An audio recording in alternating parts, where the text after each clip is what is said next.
Hello, welcome back to my channel. J'espère que tout le monde va bien. Pour ma part, ça pète le feu. Il y a des travaux, voilà, donc je suis désolée si vous entendez un petit peu de trrr. C'est les travaux. Donc j'ai trouvé la pièce la plus insonorisée. Dieu bénisse les vêtements et les chaussures. Comme d'hab, les petites notes. J'attends toujours la YouTube Money pour pouvoir m'acheter des stylos en conséquence, hein, enfin des crayons.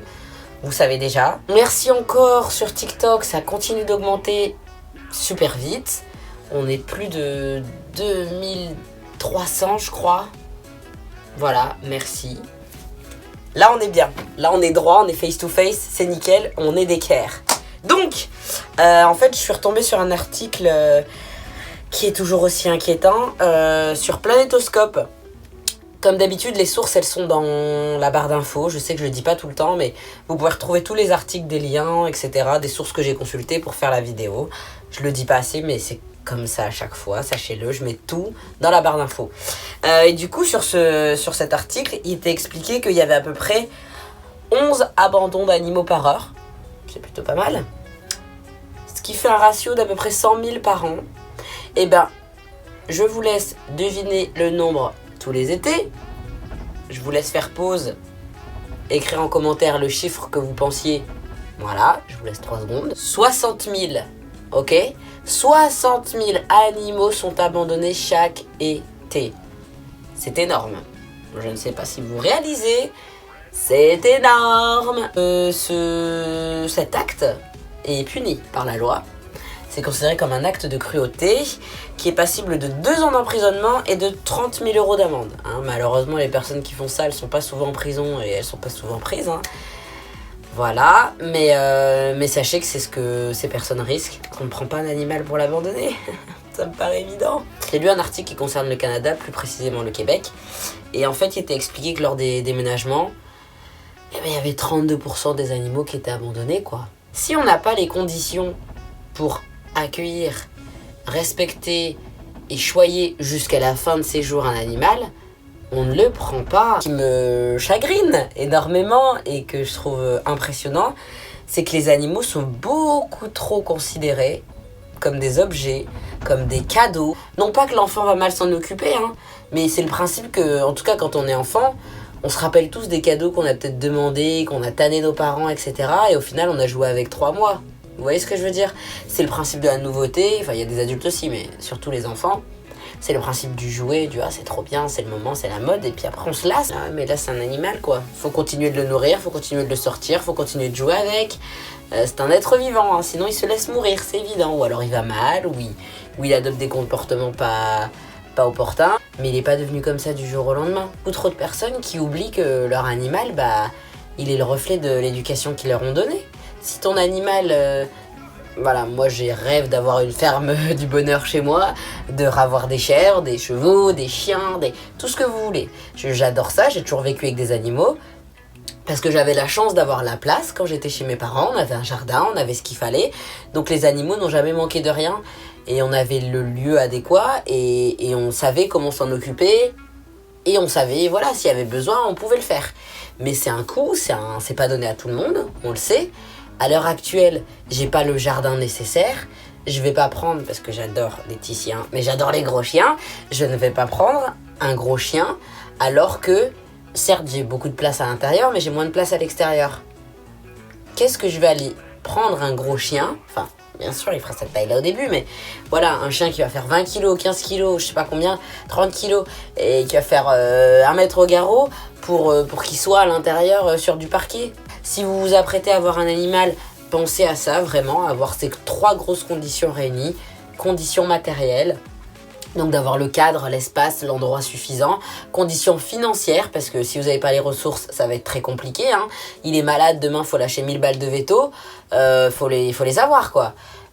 Et conditions psychologiques, il faut être disponible mentalement, il faut avoir cette patience d'éduquer, il faut avoir ce temps. Donc voilà, en regardant un article de Ouest France, j'ai aussi observé qu'en 2020, les abandons ont réduit. Donc je vous laisse 3 secondes pour me citer les raisons pour lesquelles les abandons ont été réduits. Sachez qu'en raison principale, on a la crise sanitaire. Il faut quand même rappeler qu'en 2020, on n'avait pas le droit de sortir de chez soi, au pire à 1 km. Donc ça réduit la possibilité d'être sur l'extérieur et donc la possibilité d'abandonner son animal. Ensuite, on a eu la solitude. Il y a énormément de personnes qui se sont retrouvées très seules.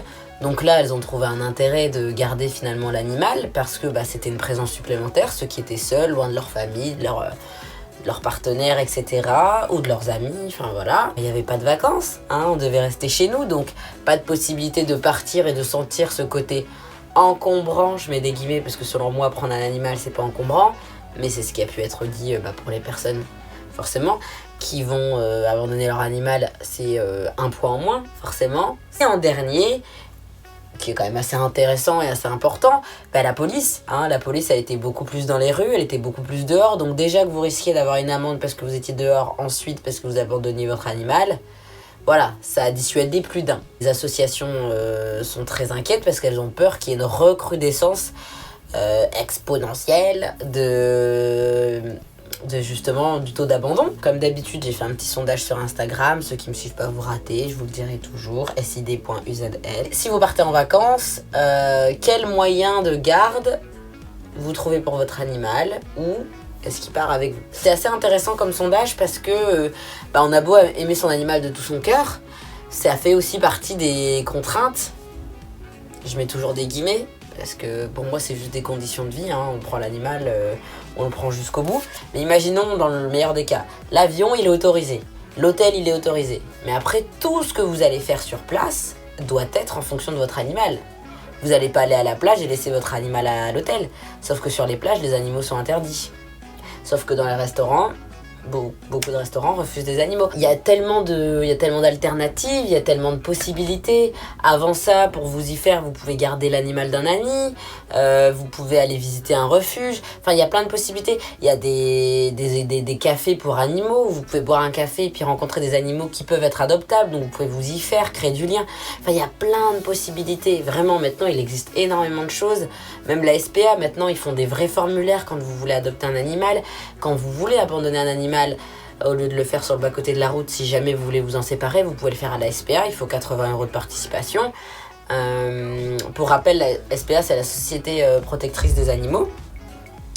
Et en fait, vous pouvez du coup renseigner un maximum d'informations pour que eux derrière ils puissent après faire une belle fiche de description pour l'animal et qu'il puisse être adoptable, forcément.